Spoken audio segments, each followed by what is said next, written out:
Hello students, now let's start the MSc classes first chapter. Let's start the topic. Describe the nucleus in protozoa. In protozoa,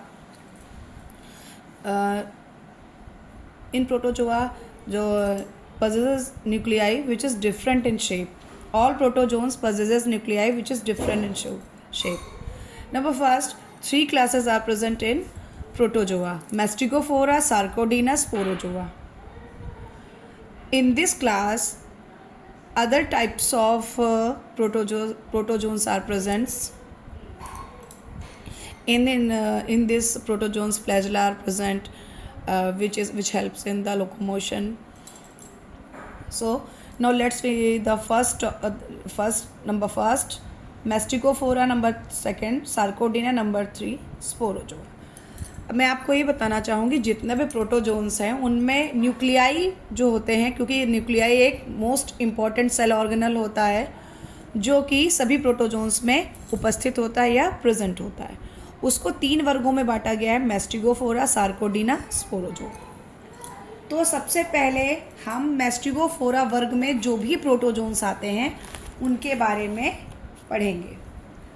तो मैस्टिगोफोरा में देखिए, in this class members are called as flagellates।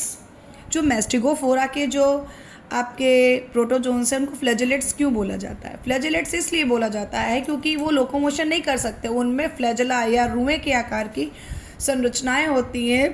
Flagella या सीलिया, ये 2 तरीके की संरचनाएं होती हैं जिसकी वजह से वो एक जगह से दूसरी जगह पर लोकोमोशन करते हैं। लोकोमोशन किस लिए ज़रूरी है? लोकोमोशन की नीड हमें भोजन के लिए ज़रूरी होती है, क्योंकि ये जो सेल ऑर्गेनल्स होते हैं इनके पास खुद ब खुद भोजन नहीं आता है। इनको भोजन ग्रहण करने के लिए सूडोपोडिया का इस्तेमाल करना पड़ता है। सूडोपोडिया क्या होता है? सूडोपोडिया जो होते हैं वो एक छद्म पैर होते हैं, मतलब पैर नहीं होते हैं, पैर के आकार की संरचना स्ट्रक्चर ऐसा बना लेंगे कि जैसे वो मूव कर सकते हो। तो देन अब नेक्स्ट हम लोग पढ़ते हैं, in this class members are called as flagellates which helps in locomotion more than one flagella. एक फ्लैजेला नहीं होता, मोर देन वन फ्लैजेला, एक फ्लैजेला से ज़्यादा। जैसे आपका पैरामीशियम है, पैरामीशियम में ये फ्लैजेला, ये क्या करते हैं? इनको एक स्थान से दूसरे स्थान पर, और बाकी सेल ऑर्गेनल्स में आपका न्यूक्लियस हो गया, माइटोकॉन्ड्रिया हो गया, ये सब इसमें पाए जाते हैं, और साइटोप्लाज्म, जो इसका एंडोप्लाज्म, एक्टोप्लाज्म, जो भी कोशिका द्रव्य है वो पाया जाता है। अब ये जो आपके मोस्टली जो प्रोटोजोन्स होते हैं ये क्या पैरासाइट के रूप में दूसरे जो जंतु हैं, दूसरे एनिमल्स हैं, दूसरे ऑर्गेनिजम्स हैं उनके बॉडी में पैरासाइट के रूप में रहते हैं, या उनकी सेल्स में पैरासाइट के रूप में रहते हैं। तो they lives other animals as a parasite, इसलिए इनको पैरासिटिक एनिमल्स बोलते हैं। ये जो आपके प्रोटोजोन्स हैं ये पैरासाइट के रूप में ही रहते हैं। जैसे मैस्टिगोफोरा में एक आया ट्रिपैनोसोमा, ये मैस्टिगोफोरा क्लास का प्रोटोजोन्स है। ट्रिपैनोसोमा एक परजीवी है, अफ्रीकन स्लीपिंग सिकनेस, ये परजीवी, इस परजीवी के संक्रमण से क्या होता है? आपको अफ्रीकन स्लीपिंग सिकनेस, नींद की बीमारी हो जाती है, और ये फैलता है किसके? आर्थ्रोपोड्स के द्वारा फैलता है। और ये जो पैरासाइट है रक्त और ऊतकों में रहता है।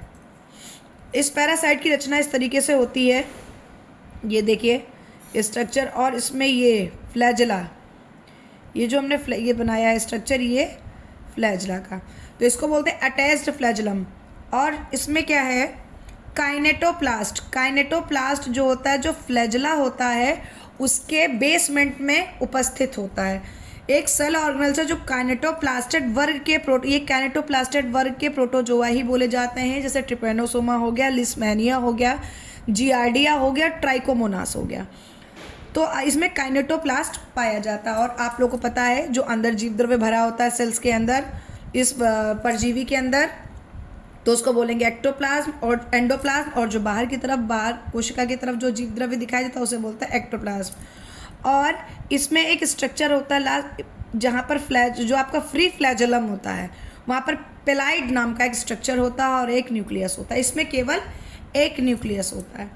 अब इसी तरीके से लिशमैनिया पैरासाइट होता है जो विभिन्न रोगों का कारण बनता है। इसमें भी देखिए लिशमैनिया का स्ट्रक्चर, इसमें भी फ्लैजेलम होता है, बेसल बॉडी होती है, काइनेटोप्लास्ट इसमें भी होता है और न्यूक्लियस। क्योंकि जो ये प्रोटोजोन्स हैं इनमें सुविकसित केंद्रक या well developed nucleus in this type of protozoans well developed nucleus are present. इस टाइप के प्रोटोजोन्स में वेल डेवलप्ड जो न्यूक्लियस होता है वो प्रेजेंट होता है।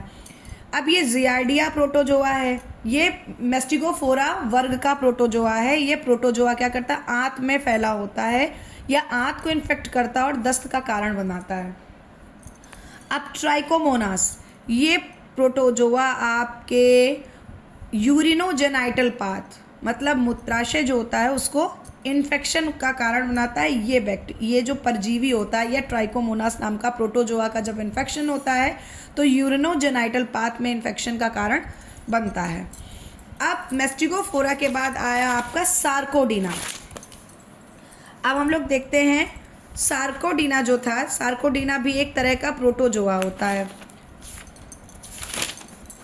सार्कोडीना जो प्रोटोजोआ था उसमें क्या क्या आते हैं आपके, अमीबा एंड एंटामीबा। जो सार्कोडीना वर्ग के प्रोटोजोन्स होते हैं उनमें अमीबा और एंटामीबा, इसमें साइटोप्लाज्म प्रेजेंट होता है।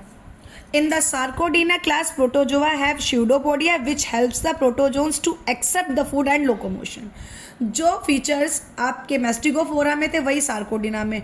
और इसमें रिप्रोडक्शन कैसा होता है, बाइनरी फिजन होता है जिसको बोलते हैं आपका बाइनरी फिजन का बोलते हैं द्विविभाजन। एसेक्सुअल रिप्रोडक्शन है बडिंग बोलते हैं मुकुलन। एक स्थान से एक हिस्सा टूट जाता है तो वहाँ से नया परजीवी या वहाँ से एक नया जो ऑर्गेनिज्म है या नया एनिमल है वो बनता है। ये अमीबा का स्ट्रक्चर हो गया। ये देखिए इसमें स्यूडोपोडिया हैं जो भोजन को ग्रहण करने में इसकी मदद करते हैं। स्यूडोपोडिया है, इसमें food vacuoles, nucleus, ectoplasm, endoplasm और ये जो हो गया ये जो structure plasma gel, water vacuole छोटी छोटी जो बनाई वाटर वैक्यूल, कॉन्ट्रैक्टाइल वैक्यूल और यूरॉइड का मतलब होता है जो वेस्ट मटेरियल होता है वो यहीं से बाहर जाता है। तो बच्चों अगर आपको ये वीडियो पसंद आया हो तो प्लीज़ ज़्यादा से ज़्यादा लाइक कमेंट सब्सक्राइब करें। धन्यवाद।